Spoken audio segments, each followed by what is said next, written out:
Why is it that people who are interested in the Nutcracker or Swan Lake or one of the great Russian classical ballets are not moving all the way into other forms, like very experimental work or things that are not so experimental, what one would consider to be a classical type dance? What is it that prevents them from making that leap? Ballet Austin set out to answer this question and foster their mission to bring new work to their community. Whenever we would get to those particular productions, it was always much more challenging to build an audience. So Ballet Austin decided to tackle the problem in a holistic fashion.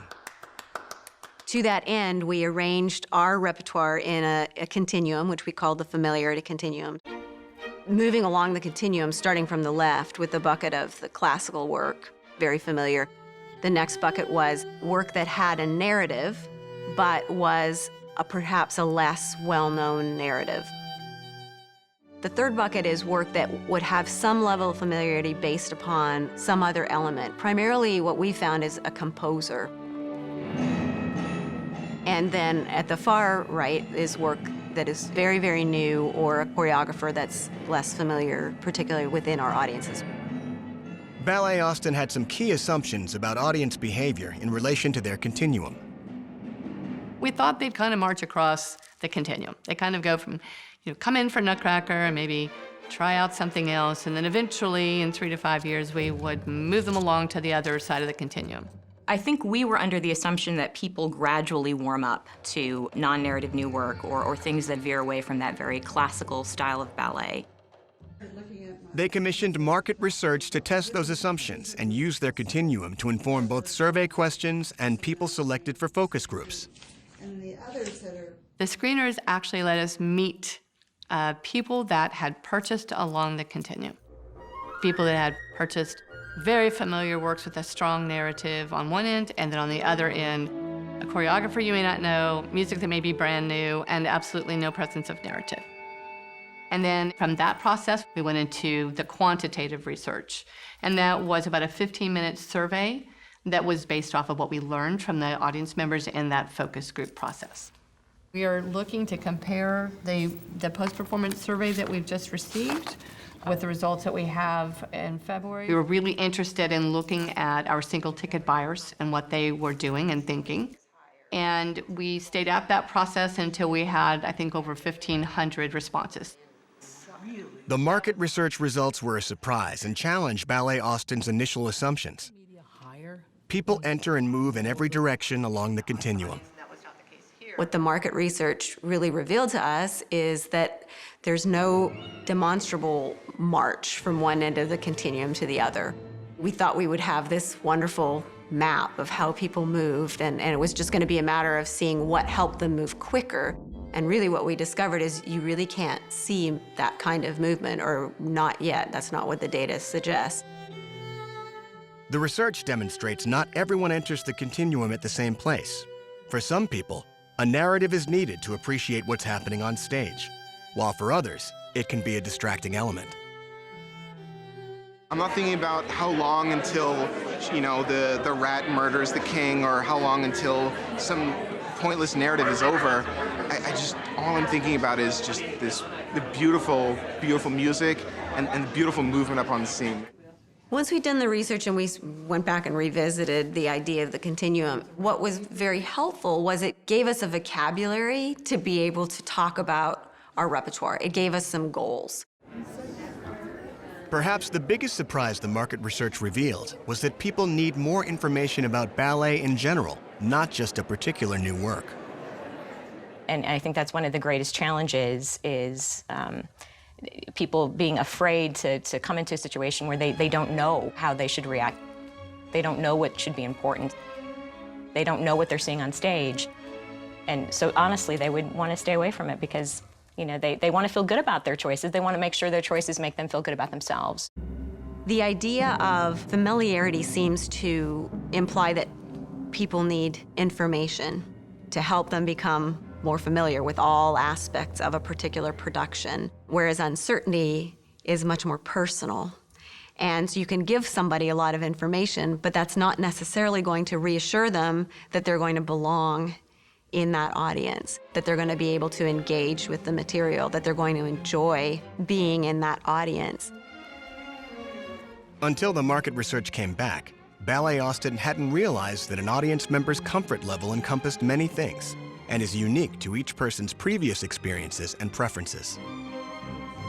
Being a person from the dance world, it didn't occur to me that we might be using vocabulary that our audience members weren't connecting with, and that perhaps we weren't really explaining that vocabulary enough for them. So we were kind of leaving them out in the cold without even realizing it. You know, when you say it's a mixed repertory show, a lot of audience members just sort of, oh, okay, well, I don't really know what that is. I don't want to ask. I don't want to look stupid, so forget about it. You know, I just won't go.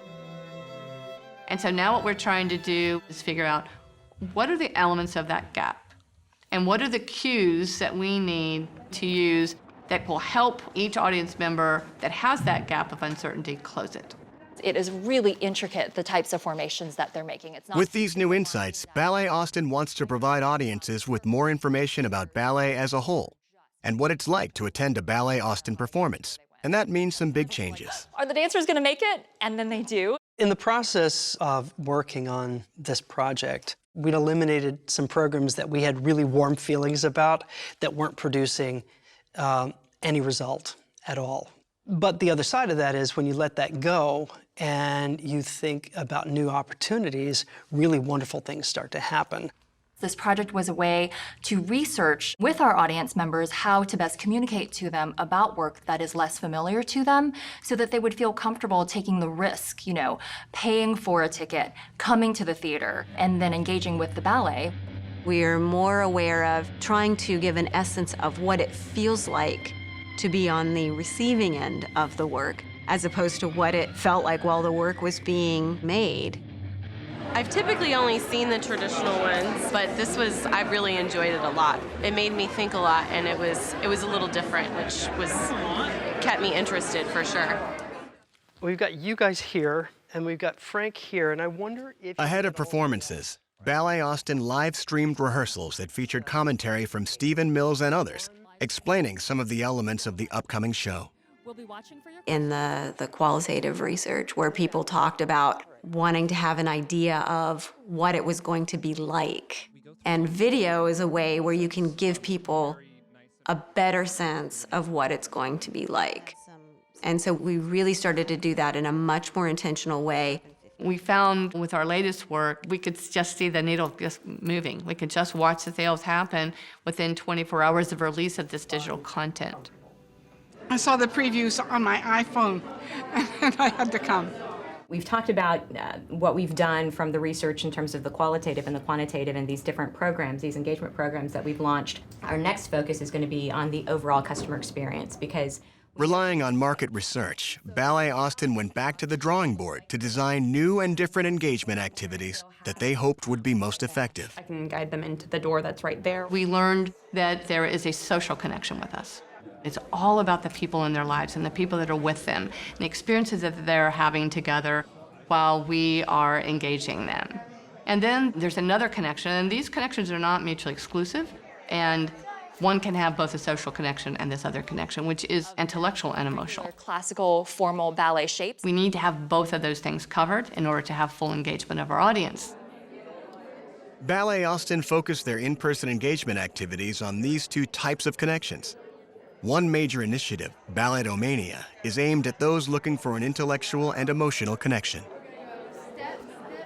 Balletomania is the interactive exhibit that we place at the Long Center so that people can come in and really experience elements of the creative process and understand the artists before they come and actually watch the show. It always is nice to kind of get a little bit more background information, especially when you're not doing the classical ballets, and that's why we came early, was so we could know what we were looking at. And both our education team and our marketing team working together to create really interesting visual stops along the way. You learn a little about the choreography, or you approach it and you're hearing from the composer or the maestro or some background about the music. You might be hearing from the designer of the set design or the costume designer. You might be hearing from one of the artists about what it was to work with this particular choreographer. And that's that intellectual emotional connection. They also looked at ways to engage audiences who wanted a social connection at the ballet. There was a lot of effort to make sure that our donors were having that social experience at our performances, but we didn't have something similar that we could offer to the general patron. And single ticket buyers are the single largest source of revenue for this organization. So we created the Ballet Bash for those who are not as interested in having a pre-show information session. They just want to come, they want to have a cocktail, and just have a place to kind of hang out and feel special. Having tried out these strategies with 2 less familiar works in the last year, Ballet Austin is only just beginning to gather data to determine what is effective. We are seeing results. You need to be careful on how you look at them. I think when you look at our 2 non-narrative pieces, or our 2 mixed rep pieces from 2015, 2016, in both of those instances, we exceeded our single ticket goals for those productions, which doesn't always happen in mixed rep. We already cannot imagine a time for Ballet Austin where research will not remain a vitally important part. We're asking ourselves, what do we know and what do we need to know? So more research ahead for us, more contemplation, more trial and error and measurement. We know so much more than we did 9 months ago. We're committed to the rigor of finding the answers. So we're really excited to be doing this.